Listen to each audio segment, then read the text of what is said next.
The mkhwebane judgment is bad. It doesn't matter how you look at it.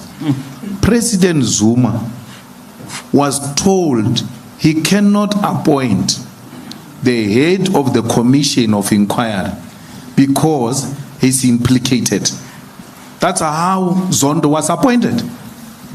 That part of the things that are going to be investigated by this commission that we're seeking to establish are going to implicate President Zuma, and as a result, he can appoint a judge of who's going to preside the commission. Today, Ramaphosa can remove a person who is investigating him and says, I didn't know who was going to be the acting, even when it's not true.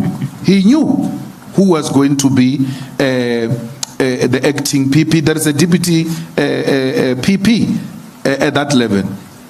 Galeka was a member. I'm not saying he's a member. I don't know what is the status now. Galeka led the ANC Youth League with us.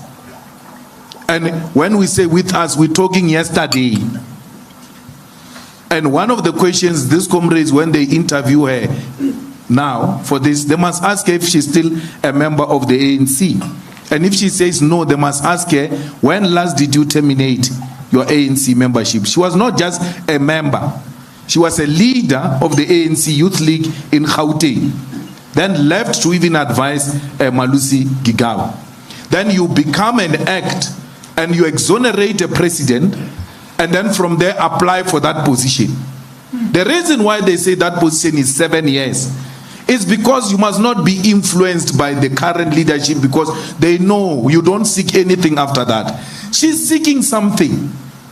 She was not supposed to be the one presiding over that matter if she knew that she's interested in becoming a public protector.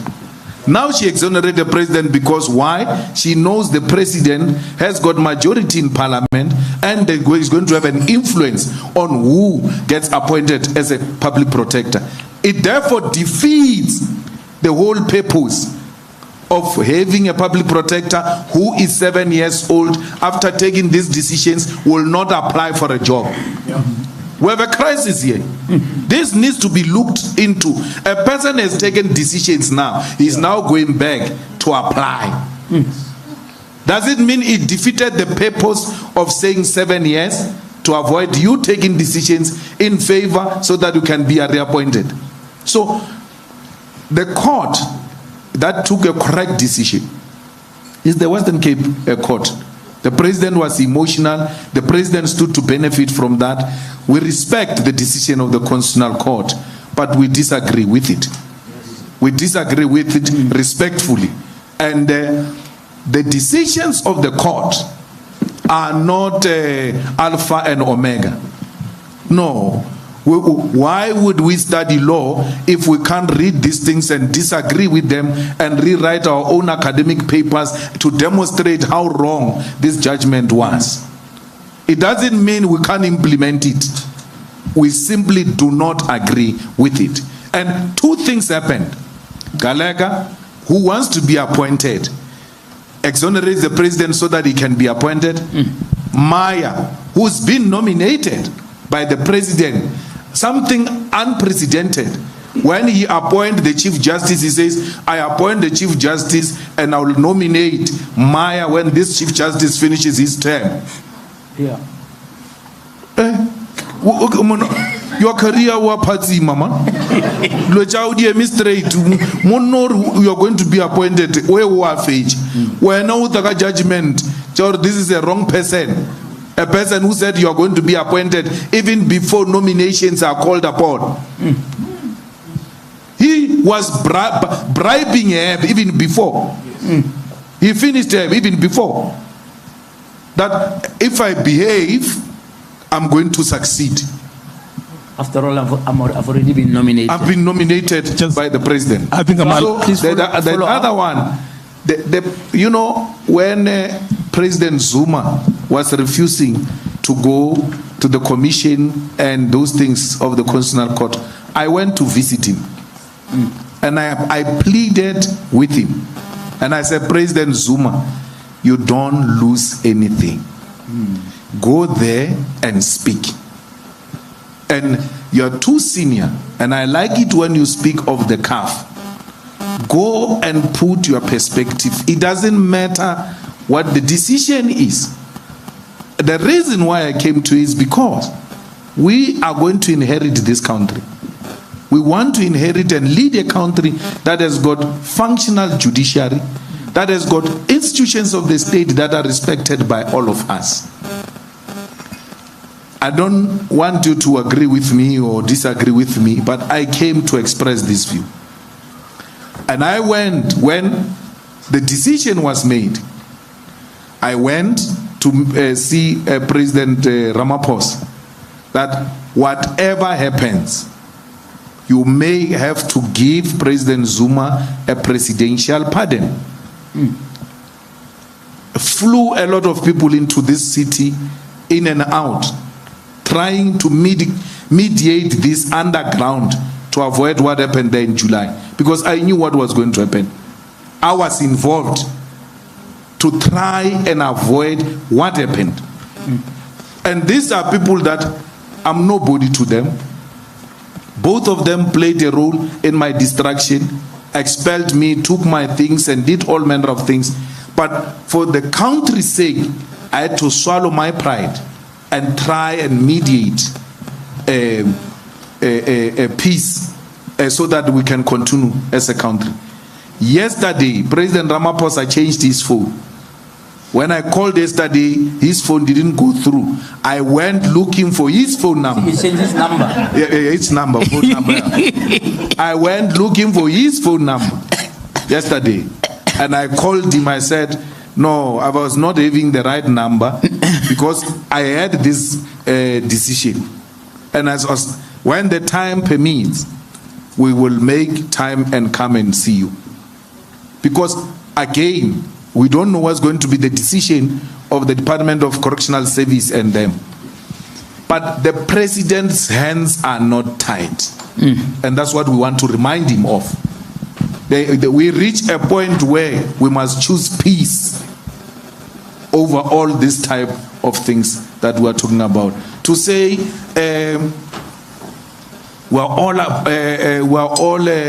no one is above the law and all of that. Zuma is served. It's enough. Why do you still want to ban this country after a person is served? He's served. It's enough. And then parole is another form, by the way, of sentencing. When they say you are on parole, doesn't mean you are free. What did President Cyril Ramaphosa say to you yesterday when you asked him for the presidential pardon for former President Zuma? Did you end up speaking to him? No. We didn't speak about a presidential pardon. I got his number, and then I called him. We spoke about other things, and then we agreed we'll make time to meet. Other things like what? No, our things. It was a private call. Okay. Yeah. So when do you envision, and what is the case are you going to make to the president? No. And I've not made that call because the judgment is not what you guys are saying. The judgment says the Department of Correctional Service must still make a decision. Sure. So I can't go to president and talk about a non-existing decision. But you would. But if they say he must go back, I will go to him and argue my case with him that the guy is sick, the guy is old, his struggle credentials, his service to the public office, and the fact that he served time in prison, and fact that parole on its own does not mean you are free. You are still continuing to serve even from outside.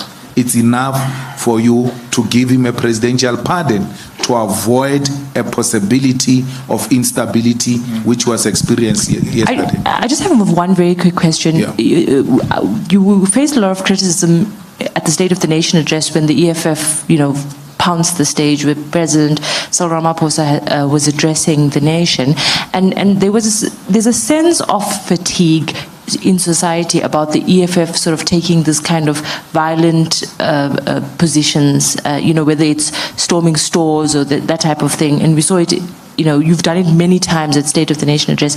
You are 10 years old now. Like you're saying, you can pick up the phone and speak to President Ramaphosa. So there seems to be a disconnect between the political maturity that you have when you engage with political leaders and then what the theatrics that we see on television and what South Africa sees. Can you just reflect on that a little bit? Thank you. It's a protest, and it has got no formula. If you have not been to the picket lines, you will know that protest does not have a formula. Parliament is the highest stage of protest. When I climbed on the stage, I carried with me a placard, and I was going to silently protest on the stage. It is permissible, it is allowed, for as long as it doesn't have the party logos. But because you want to define how people should protest, you have a problem with how the EFF protest. I can talk to President Ramaphosa on the phone. I can greet him on the phone. I remain an opposition member. I've got my right to still protest. And that's maturity of politics in South Africa. There's nothing violent about that. And in most cases, once the EFF does what we did in Parliament, you are guaranteed to see another parliament doing the same thing that the EFF did. You need to ask yourself a question. Which rules did they break in Parliament? If we have not broken any rule, why do you have a problem with that? We are still members of Parliament. We are not charged because there is no rule we broke in Parliament. And then once there is no violation of the rules, you can't say no, it's a problem. I mean, the other day I said, in the EFF, we encourage people to donate 95,000 below the threshold. And then the journalists call around, yeah, why do you do what you are doing? And I said to the spokespersons, tell them you are not violating any law. You are saying to people, comply with the law. If you say on 120 zone, Floyd, drive 119, why would a traffic cop stop me and ask me, why are you driving 119 on 120? So they just, even when you do something that is illegal, because it comes from your mouth, they want it to sound like it's illegal. If John Steenhuisen had done that thing I did, these questions were not going to be asked. So John, even after that day where we now resorted to taking up the placards, and it is because they said no one is going to speak now. It's done. You're not. Then we decided, okay, since you are refusing us to speak, we take out the placards. We are going to protest in silence. Then they pushed us out. What happened?